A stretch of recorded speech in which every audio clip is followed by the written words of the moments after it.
You must slay the dragon. They hoard wealth and people live in fear of them. The knight pulls a sword on the king. Frankly, I don't see why any of you are surprised, said the knight, discarding his blood-splattered helmet, then his gauntlet, to run his fingers through his sweat-soaked hair. His gear, while well-crafted and protective, was quite heavy. He'd rather not wear it in a room full of allies.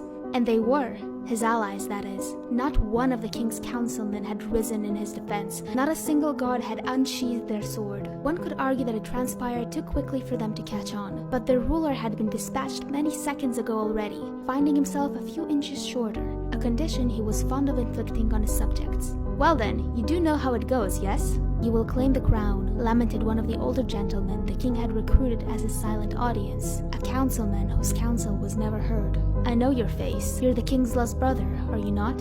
What a preposterous accusation, denied the knight, a smile playing on his lips. I'll have you know I have no father or mother, nor kin I would claim as my own. I am not bound to your customs, and if you so much as suggest that I sit in this atrocity your king fancied a throne, I shall respond in a manner similar to this. He pointed the sword at the cooling body of the slain tyrant. Now, you may choose your next ruler among yourselves. I care not for your methods. My price is my freedom and your gratitude. He equipped his gauntlet, his helmet still held under his free arm, and turned to leave.